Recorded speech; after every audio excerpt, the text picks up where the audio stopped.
তো বিকেলের দিকে ফিরে ঘুমিয়ে পড়েছিলাম, তারপর উঠতে উঠতে প্রায় 8টা বেজে গেছে, আর বাইরে যাওয়া হয়নি। তারপরে এই ঘরেই সবাই আড্ডা মারা হচ্ছিল, চা তারপর টুকটাক খাওয়া দাওয়া হয়েছে। তো এখন বাজে 9:45। আমি অলরেডি রেস্টুরেন্টে খাওয়ার অর্ডার করে দিয়েছি, আমরা যে রিসোর্টে আছি এদেরই রেস্টুরেন্টে। তো চলুন রেস্টুরেন্টে গিয়ে রেস্টুরেন্টের অ্যাম্বিয়েন্সটা দেখাবো। আর একটু আমরা রুটি আর পনির বাটার মশলা সবার জন্য অর্ডার করেছি, তো খাবো দাবো। তারপরে একটুখানি সন্ধ্যাবেলা বাইরেটা কেমন লাগছে একটু আপনাদেরকে ঘুরে দেখাবো।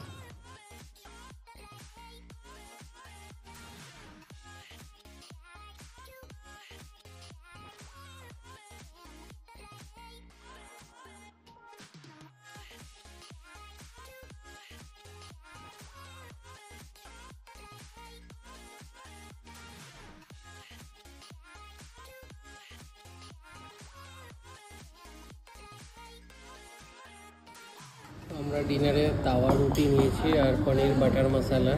কোয়ান্টিটি এক এক প্লেটে 2 থেকে 3 জনের জন্য আরামসে হয়ে যাবে। আর পনিরের কোয়ান্টিটিও বেশ অনেকটাই আছে, খেয়ে দেখি।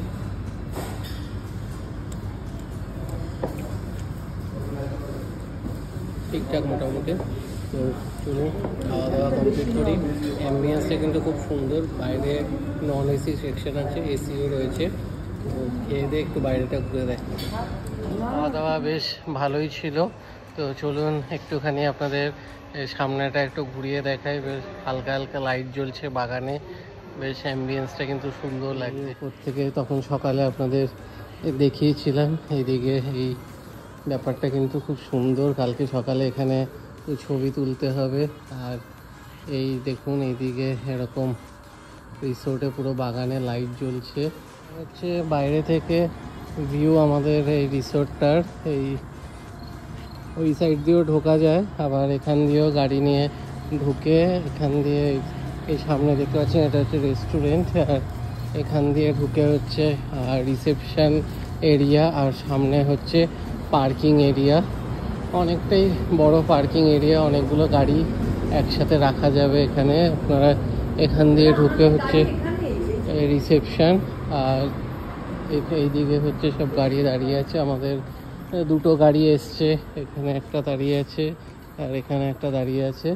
আরও এছাড়া অনেকটাই জায়গা রয়েছে ফাঁকা, গাড়ি এখান দিয়েও ডাইরেক্ট ঢোকানো যায়। তো এই দিক দিয়েও এন্ট্রান্স আছে, আবার ওই দিক দিয়েও আছে। এই হচ্ছে উপরের এরকম রাতের ভিউ। আর এই দিক থেকে এই যে সুইমিং পুলটা রাত্রিবেলা অতটা ভালো দেখা যাচ্ছে না।